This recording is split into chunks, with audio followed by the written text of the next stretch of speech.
Concert for Ponyville by Grass Cloud Sue. An episode of the Lunaverse. Chapter 3, Came Close to Catastrophe. That was a magnificent concert, cried Baroness Softhoof, a tall and stately mare with a beautiful satin coat and a flowering pink mane. She swept her forelegs out as a hug flares out from a distance. Truly spectacular! I've never heard such lovely music. Fluttershy blushed and bowed as the audience roared their appreciation. Oh, said the near mare, I had help. My good friend Trixie Lulamoon arranged for a famous musician to come and tutor me. Really, that's incredibly friendly of her. Salto turned to the crowd, isn't it? Woo! The crowd roared even louder. Trixie, Baroness Salto yelled, come on stage. Trixie did so, beaming. Thank you, thank you. Trixie, it's clear that you're the best friend in Equestria, said Luna, who was there for some reason. I'm going to ennoble you. Every pony meet the new Grand Duchess of Equestria. Trixie squealed with glee as she hopped up and down the stage. Yay! Hooray for me! Here's your new palace for which you can issue your decrees. Luna pulled the passes out of her mane and tossed it at Trixie. The second story falcon stuck her in the side, causing her to stumble and fall off stage. And onto the floor next to her bed, where her horn smacked to the ground where it was sounding crack. Arr! Trixie brought her host up to the now aching horn. Stupid dreams. But even falling out of bed wouldn't wreck Trixie's good mood, not when things were going so well. And so, after a nice breakfast of scrambled eggs and hash browns, Trixie went out to Ponyville to start her day. And now that I've got Octavia and Fluttershy squared away, I should see what else I can do to make sure the show's a success. For food, I can talk to the union. I'm sure they'll put up a booth.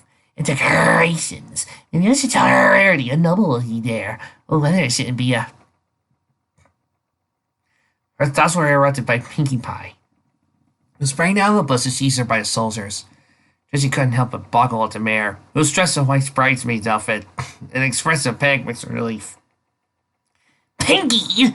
What in the wide world of Equestria? I am so glad I found you! Pinkie began to drag Trixie along, her usually springing forelegs now instead as he guided her prisoner away. We need another witness! A witness to what? Trixie blinked. Pinkie what? No time! Every second counts! Pinkie dragged Trixie to Bonbon's candy shop, and was so splattered with white ribbon, red hearts, and lace that it looked like a wedding-themed bomb had gone off. Bonbon and Lyra were standing at the candy counter, which seemed to have been covered in a makeshift altar, looking very confused. Okay, you got a witness. Mind telling me what's going on and why you decorated my shop? Asked Bonbon. Trixie cringed. That was Bonbon's I want to strangle you voice, which Trixie was intimately familiar with. Pinkie... What? Ooh, this is not...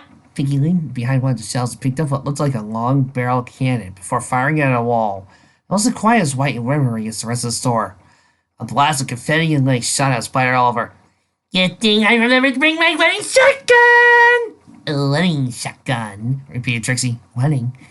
Yeah, you know, for shotgun weddings. Are those usually big and Louis asked Pinkie Pie, swinging the shotgun gun about. Trixie ducked as Pinkie passed the barrel of the wedding shotgun past her head. No, Pinkie, a shotgun wedding is something else, but... Excuse me, wedding? Lyra frowned. Pinkie and Bonnie and I aren't getting married yet. No! Trixie looked English. You two need to get married as soon as possible.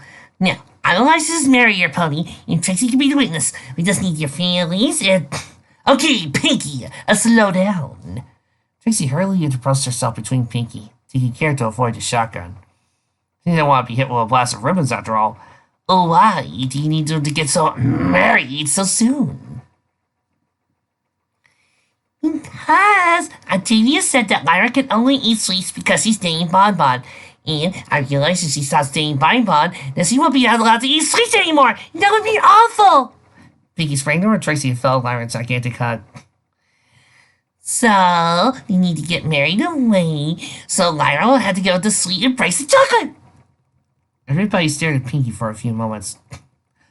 Be right back, knocking some sense to Octavia, said Bonbon, starting for a door. Wait! Lyra hurriedly tugged her back over telekinesis. Pinky, that's not what she meant.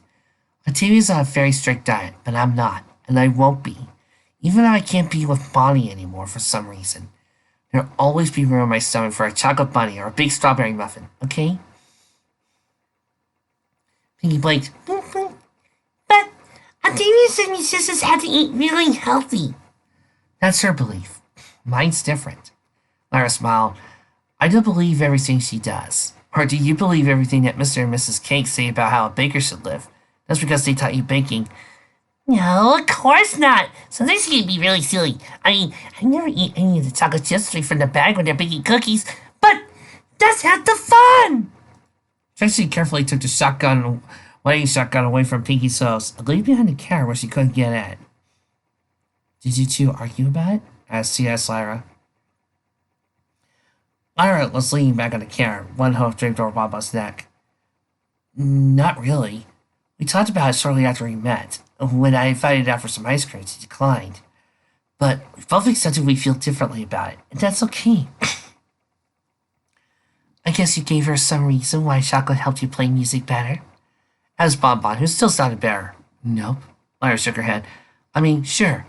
I could say I think eating things I enjoy really makes me happy, which helps me play happy music. Octavia's more of a rational player. For instance, when she played the Symphony for Moon and Sun, it was because I was able to help her understand intellectually how Luna was feeling when she fought her sister. I'm more of an emotional player. I feel the music more than I think about it. So I could argue that eating really delicious sweets can help me get in the mood to play really happy music. Or I could say that sugar and caffeine and candy help me give bursts of energy so I can play longer.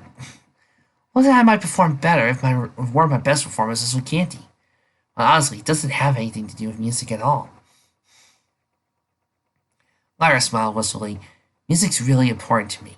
It's my special talent, and I love it when I get play something beautiful. But there are some things important to me too, like Bonbon. She leaned over from her seat on the counter so her head was resting on Bonbon's shoulder. The confessor's frown faded as he smiled warmly. I love Bonnie, for example. She means the world to me. She nuzzled her mere friend's shoulder. And I like other things too. I like that warm, cozy feeling I get when I'm inside, sipping delicious hot chocolate in my warm, furry robe. While it's a cold, rainy day outside, I like the taste of a fresh-baked chocolate chip cookie on a bright, cold fall day. I like how Hearts and Toast Day candy always makes me feel happy inside. So, Pinky, there's no need to worry. Lyra swiped an arm up to the roof. Even if Luna decides to appoint Bonbon bearers as the chocolate, hey! Bonbon was openly smiling at this point. I should at least be called a matroness of candy. Even as she appoints Bonbon the Archduchess of all things sugary, she has to go away demands Equestria's candy supply so that each and every pony can have their daily allowance of tasty treats. I'll still have hot chocolate when it's raining out, and chocolate chip cookies when it's chilly out, and red and purple colored candies when it's Hearts of Host Day. Lyra nodded her head in an oddly formal manner, considering the circumstances. I pinky promise you, Pinky. Pinky smiled in a relieved manner. Well, that's a big load off my mind. Thanks for telling me, Lyra. I was really worried you might never even eat a single piece of candy again. Well, now that's all cleared up. Would you mind fixing my walls? Bonbon gestured. I mean, it's a nice wedding theme, but I don't think folks are going to want to shop here. No problem! Pinky sprang on her car, grabbed her wedding shotgun, and quickly loaded it with different shells. A few blasts later, and the shell was back to normal. How? Began Bonbon. Actually, I've learned not to question you. Those ponies do. That went rather well, considering, said Trixie. Yeah, Pinky's a little bit silly, but she meant well. I'm glad that didn't escalate, said Lyra. Got anything else planned for the morning? I was going to do a little shopping, then work on getting the rest of the concert set up. I need to get ready to provide decorations, and maybe talk to the union about food stalls. What's the budget for this thing again? Trixie grinned. The great and powerful Trixie needs no budget. Unless he has some great and powerful bank accounts, I'd like to know how that works. Oh, ye of little faith, said Trixie. I have my ways. Lyra! The two mares turned to see Octavia walking down the main street. She looked so calm and happy, not a hair out of place even though her shells aren't back. Good morning. Good morning, Taffy. Lyra strided over. Sleep well? Yes, thank you. I had a very relaxing evening. It was an interesting experience to wake up to the sounds of Ponyville. They're so different from Canterlot mornings, but they work just as well as musical inspiration.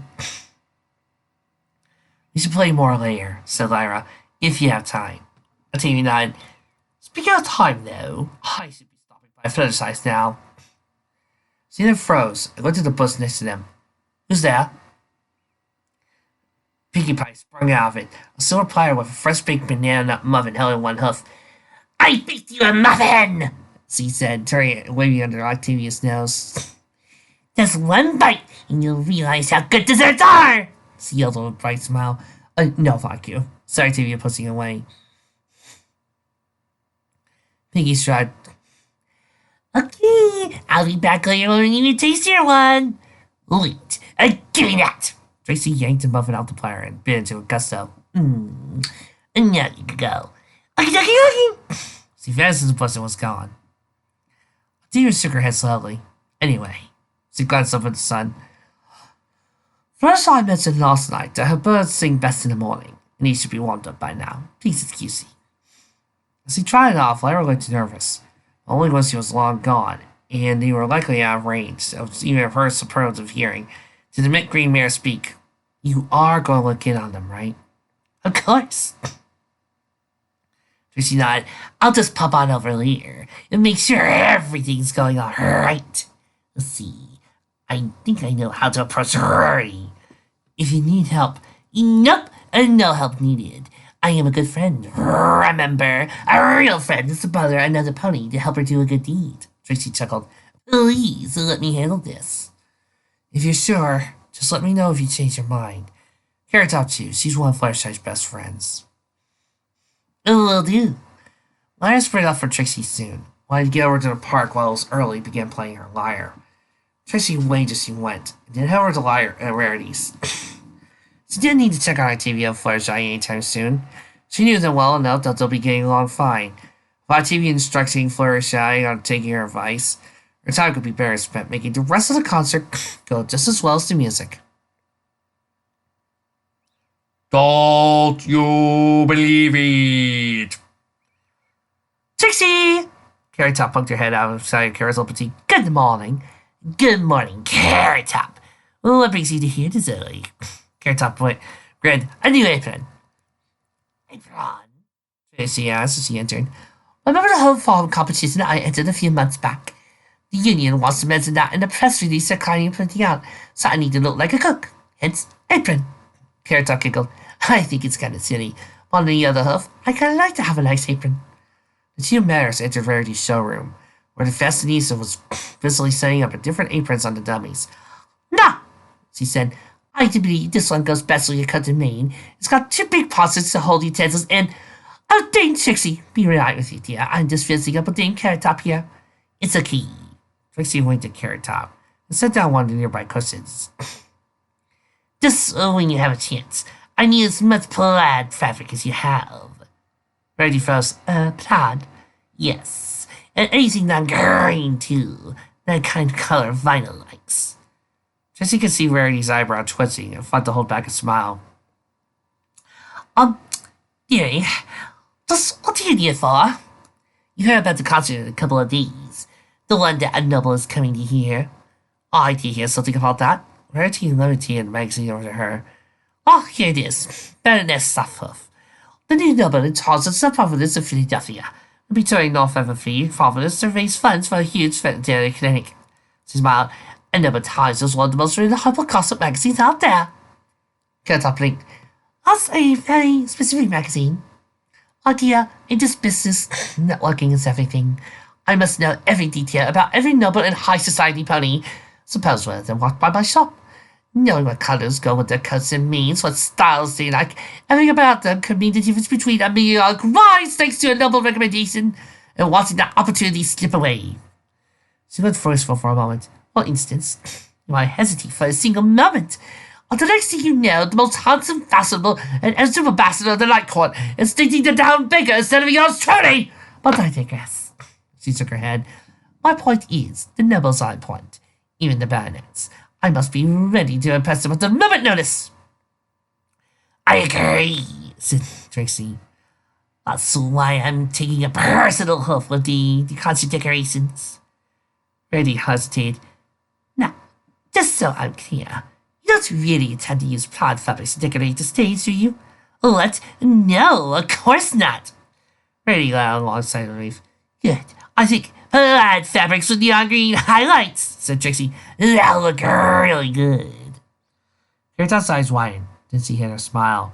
Trixie winked at her again and waited for the inevitable. It came. Well, said Rarity. Actually, I do have some free time in the next couple of days. You must be very busy, Dame Trixie, as a knight and to represent town besides. Why doesn't let me do the decorations? I'd love to, said Trixie. Really? But we don't have enough funds in the budget to have an outside desire. I'll do it gratis, said Rarity. I'm doing well enough I can afford to do a little charity work. And it's good for cause. She smiled briskly. I'll design and make the decorations, and the concert runners may borrow them for free. You don't need to worry about a thing. Really? Thank you so much, Trixie begged. I'll have Puggy get you to the message of the stage, a specific theme as soon as I can. Then, when I write to Princess later and tell her about the concert, I'll make sure to mention your name. Reggie beamed. Why, it's no problem at all, Dame Trixie. Anything for a friend. Trixie relaxed at an indoor cafe and sipped her orange juice. It was just after 1, a good time for lunch. Trixie had a lot that she felt was worth celebrating. Instead decides where to go, and no additional cost to Equestria Ponyville. The music was fine too, and she just checked her Carrot Top and verified the union would have food stands. Everything was going great. And maybe I was too hard on myself. I really am a good friend, Trixie thought as she sipped her soda. Hey, I wonder if the baroness will recognize me. I don't think we've ever met, but my picture was in the paper. Maybe I should mention my role to her. As she went out the window, she saw Octavia trying to market and going to a stall to buy what looked like a bowl of oats. Trixie frowned. She knew Fluttershy's pantry was well stocked. Wasn't sure why Octavia would take a break. But then she remembered her restrictive diet. It's possible Fluttershy didn't have anything that measured up to his standards. As Trixie watched, Octavia turned to look at a mailbox. Then Pinky burst out of it with a chocolate donut as big as her head. Octavia pushed it away and walked off, but Pinky seemed undeterred. She just got the donut and ran away, presumably to try again. Trixie chuckled and turned back to her meal. If the worst that would happen was Pinky being Pinky, then things would be perfectly fine. Hey! Rainbow Dash! Trixie yelled to the weather team's headquarters. Can I talk to you? After a few moments, the blurry-eyed Pegasus poked her head out a window and over to Cloud's heads. What's up, Brett? There's a concert in a couple of days. What's the weather going to be like? Rainbow Dash glanced inside to check on the calendar. Sunny. Why? Trixie beamed. Well, it's just, I heard that if you get a thin cloud and raise it really high, the sun sometimes reflects through it and almost sparkles. It looks even brighter on a regular sunny day. Yeah, but you need a weather pony there constantly holding in place so it doesn't drift off. And you have to specially treat the cloud so it's thin enough. Rainbow explained. It's also not actually our description. I mean, if you want to buy one of our clouds and ask Raindrops to do it, I can't stop her, but... Trixie wanted Raindrops at the concert. Because she liked music, of course. And not because she wanted to show off what a good friend she was. I was hoping you could do it. But, we can't actually afford a cloud, so... What? Rainbow Dash played. I can't just take a cloud from storage, Trixie. That'd be theft. You should just go to the Everfree and catch a wild one. Rainbow Dash put up to her head. Yes, Trixie, I could technically go to the Everfree Forest. And since weather magic doesn't work there, get a big fern or something and wave it at a cloud and try to blow it into town where I can touch it. And that's there now to hold it up over the concert. But no offense. Oh, what if I could get you a meeting with a Wonderbolt? Rainbow Dash froze. How? Knights of the Realm are given automatic passes to a few events in Equestria, including the Best Young Flyers competition. The Wonderbolt's always open with. In fact, as a knight, I and another guest of my choosing get to sit in the skybox alone, Tracy brained. Or rather, sit in a hot air balloon by the skybox, in my case. But you'd be right next to Spitfire and Soren. How about it? Rainbow Dash, of course, accepted. Everything's going great! Tracy told Carrot Top and Lyra over there. And seriously, this is going to be the best event of the year. Nothing's going to compare to this. Octavia smiled. Oh, that's wonderful. I'm looking forward to the music. Speaking of which, how often is Shy on the TV doing? Tracy realized she had neglected to check up on. Didn't seem much need to, since those two were already set. So you and friends would insist. Actually, I was going to check in on them after dinner, but I'm sure they're fine. As both Carrot Top and Lyra looked concerned, Trixie said, Hey, trust me, I know what I'm doing. She beamed, I'm the great Pepper Trixie! As she tried to the cottage after dinner, she mentally rehearsed the spell that she worked out. Last time Octavia had been Ponyville, Trixie had been trying to sneak past her, but failed miserably. No matter how good her invisibility and inaudibility spells had been, she hadn't been able to get past the Celeste. This had been humiliating. Trixie could handle her magic feeling before a strong mage, but not a Celeste with no magical training. So once Octavia left, Trixie had decided to design a workaround. The result had been the advanced inaudibility spell that she used at the gala, but even that was incomplete. There were ponies and animals who could smell through her illusions, and in tight quarters she'd be able to bump into somebody and spoil the effect. So, at least for situations in which she only wanted to eavesdrop, as opposed to actually moving through some area, she still wanted to bear a spell. She's been stuck for a while until she stumbled upon Dinky and friends one day. They had been playing hide and seek and Skiloo was it. As Trixie watched, Skiloo had been taking a small ear horn out of her saddlebag and held it to her ear, while turning in a circle. So now she stopped, and began sprinting in one direction. Where it turned out, Sleepybell had been hiding behind a thick bush. She's using that horn to hear things from further away. Trixie thought, cleverful. Then, wait a minute. So as she approached Fireside's cottage and all the king knows animals, she saw it well even out of Octavia's earshot and Angel's nose. Her horn began to glow as she began to conjure up the equivalent of an ear horn, a spell just outside the window, let all the sound in the area at a wide disk. Then a sort of magical pipe to pass it through Trixie's ears. It took a few minutes. Conjuring wasn't Trixie's strong suit, but the spell was created. Trixie put it to her ear and smiled, expecting to hear beautiful music. Play it again. Trixie blinked. Atia's voice sounded strained, like she was at the end of her rope. Okay, murmured Fluttershy, almost inaudible despite Trixie's spell. The birds began to sing, but even Trixie could hear something was wrong. One of the birds was off key. Stop! Octavia said. That yellow bird is still a semitone off. Sorry, I'll fix it. There was silence. Well, Miss Natalie, could you please go up a semitone, if that's all right? There was a night and sharp. She says she's trying her best. It's not to know, said Octavia. Her voice was strained, and she had been over this many times. She is not singing correctly. The audience will hear this. As the musician, you must ensure that she is in tune so the audience can appreciate the consonance of the melody. You do want that, I trust. There was silence again. Finally, there was very quiet. Yes. It has been, said Octavia, now clearly attempting to throttle back her anger, a long day. You have already spent substantial time resting silently. I am trying not to be impatient, but we have no more time for you to hide in a corner. You must have your birds sing again. But I, began Fluttershy. Can't. She listened in silence. I'm sorry. I don't want you to be sorry. I want you to follow my instructions. Octavia seemed to be getting angrier. This is still the first piece, Fluttershy, and we are far behind schedule. Fluttershy said nothing. Well, Trixie winced. She could hear real anger in Octavia's voice. The cellist continued. Do you not care? Is this some lock to you? More silence. Say something! There was a long moment. Octavia stood. I am going to the bathroom, she announced. This is time to get your birds in order. When I return, we will play it through, and I expect your birds to, at the bare minimum, play all the right notes. She stormed off. As soon as the bathroom door shut, Trixie and Fluttershy began to cry. Oh, sorry, bird friends. I'm trying, but I'm not good enough. Oh, why did I think this was a good idea? I should have said no at the beginning. A bird chirped and Fluttershy sobbed a little more. I know. I need to tell her. I'm not going to perform. I can't. But she's so mean and scary. Maybe I'll just hide her in my bed and won't come out.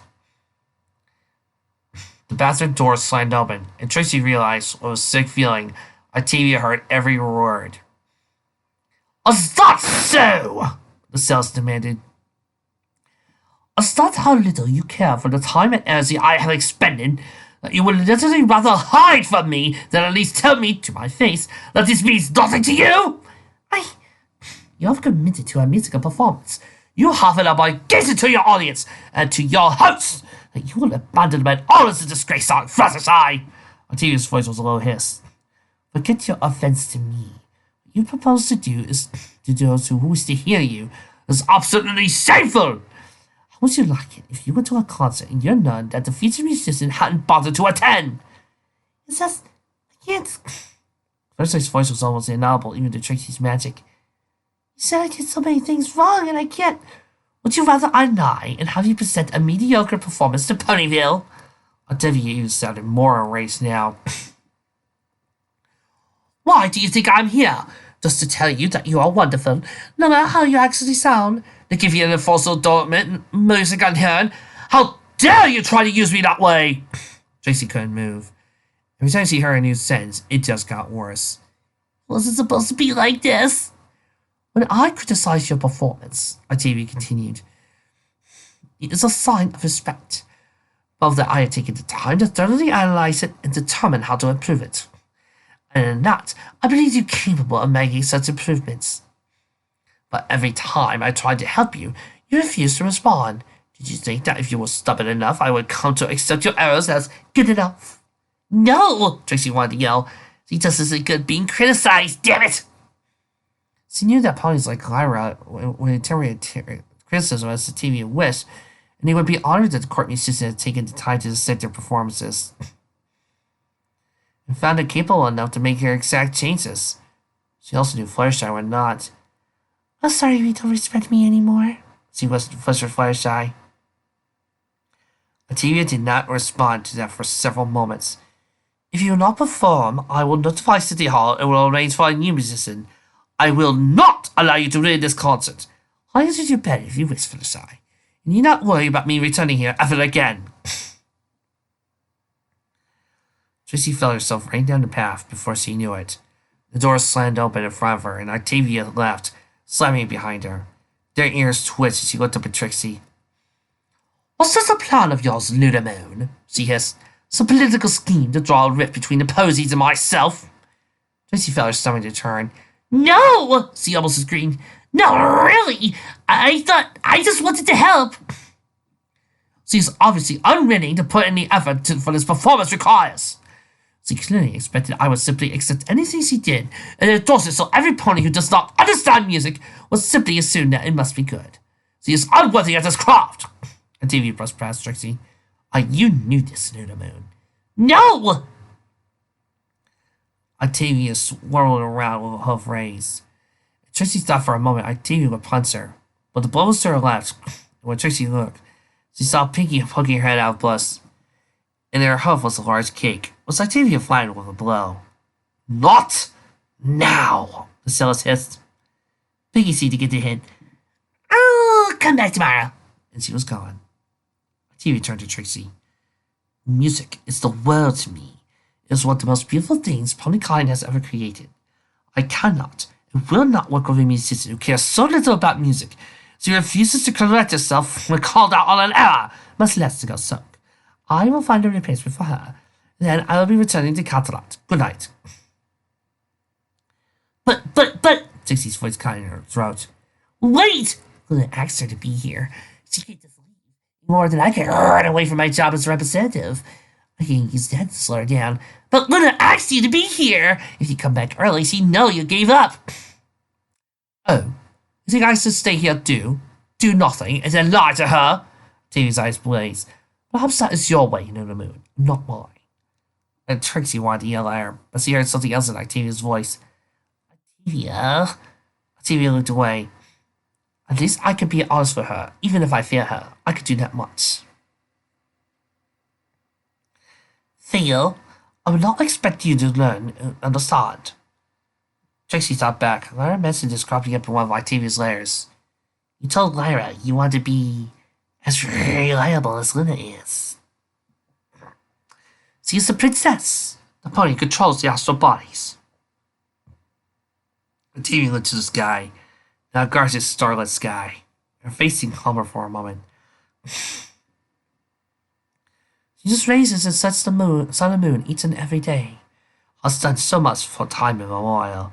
She cannot take a sick day or a holiday, or a moment's rest if that moment overlaps with the rising and setting of the sun and moon. When I became her court musician, I found to myself that, if at all possible, I'd be as reliable as she is. She gives that much to us. She deserves that much. Voice caught. Until now, I have met every obligation request. I have played in every rising and setting of sun and moon that she performed in the question catalog, even when in. I have performed at every concert she has asked of me and written every composition. I have done everything in my power to promote music, and now I have failed. I must tell that I was not able to perform my duties. She saw her eyes. I was misled about Fluttershy's dedication. There is no excuse for failure. I will tell her, Trixie. I will not lie to the pony who protects us all. She looked at Trixie again, rage dancing in her eyes. She felt that Octavia would hate her forever for getting Octavia to fail the princess. Octavia, please. I will say my farewells to Lyra tomorrow, and then I will leave on the next train. I will likely not return. Octavia turned on the hoof. This is all, Lunamoon. I sincerely hope never to talk to you again. Trixie couldn't think of anything else to say, and only watched her go. No, I had to talk to Fluttershy, get her back in the game, raise her spirits, fix this. I have to, if I want to be a friend, and not some horrible jerk who only liked by the other elements, by other ponies who are such good friends they get overlooked. No, I can't fix this! She reached Fluttershy's door and opened it, only to be confronted by a hysterically sobbing Pegasus. Fluttershy, go away! Fluttershy buried her head in a big pillow. Go away, Trixie, I don't want to see you anymore. But Hazel Bunny hopped in front of the door and scowled at Trixie and slammed it shut. But Trixie looked around. No, this wasn't supposed to happen. Nobody responded. Lyra, Carrot Top, right. Trixie looked down, tears falling to the ground. I'm a terrible friend.